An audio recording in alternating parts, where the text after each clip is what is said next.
what you're seeing in the UK at the moment, and over the last year or so, you've seen for the first time in more than a decade, you're seeing increases in wages, which is what we want to see. And when you talk about some of the supply chain issues, that's really a function of the world economy, particularly the UK economy, coming back to life after COVID, sucking in gas in particular. There's massive demand for that in Asia. There's a shortage of lorry drivers actually around the world, from Poland to the United States. Even in China, they're short of lorry drivers. And what we want to see is a high-wage, high-skill economy where we invest in people, invest in fantastic infrastructure like this behind me, and drive high productivity growth. That's the model we should be going for. But are you worried about the pain? And aren't you really blaming business for all of this? I think that what we're seeing is the recovery of the economy. We've now got the fastest growing economy in the G7, and I think that you've got unemployment way lower than people forecast.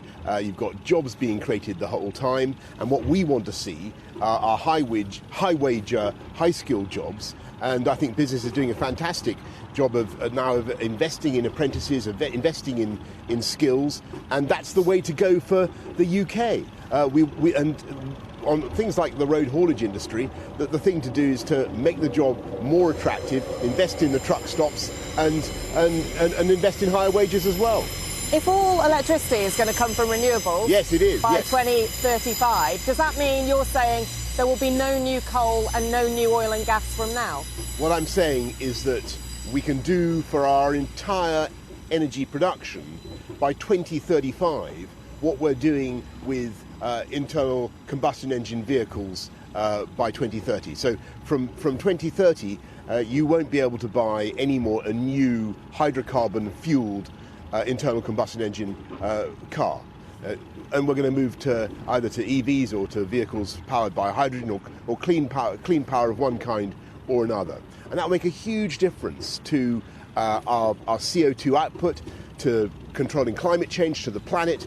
But it will also put the UK at the forefront of this amazing new industry of clean vehicles. And what we're also saying is that by 2035, looking at the progress that we're making in wind power, where we lead the world now in offshore wind, looking at what we can do with other renewable sources, carbon capture and storage, with hydrogen potentially, we think we can get to complete clean energy production by 2035. Now, the advantage of that, to go back to your earlier question, Anushka, is that it will mean that for the first time the UK is not dependent on hydrocarbons coming from overseas, with all the vagaries in hydrocarbon prices and the risks that poses for people's pockets and for the consumer. We'll be reliant on our own clean power generation, which will help us also to keep costs down.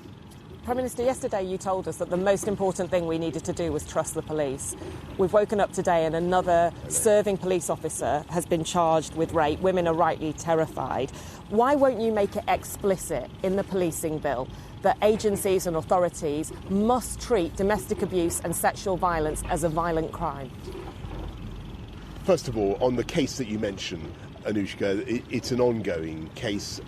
Somebody has been charged. I can't comment on the detail of that, and that will clearly have to go through. But what we can certainly conclude from the Wayne Couzens case and what happened there is that there is a massive job of work to do to give women the confidence that they need. And I want to be clear, I believe that people should be confident in the police. I think that police officers, men and women up and down the country, will be absolutely sickened by what has happened, and they will be doing everything they can, and I know they do everything they can to help and to reassure the public. So it is vital that the public trust the police. But what we need to do is do some things to make the streets safer, and we're investing massively in CCTV and street lighting and those sorts of things, but also make sure that we change the culture of policing. And your point is a very good one. The police officers need to handle these cases properly, to take them seriously. And I want to see a much shorter time between a reporting of a crime, an arrest, between an arrest and a prosecution and a conviction. We've got to contract all that. We've also got to recruit many more female police officers. It's happening in the Met. Up to 40% now of new recruits are female. It should happen around the country.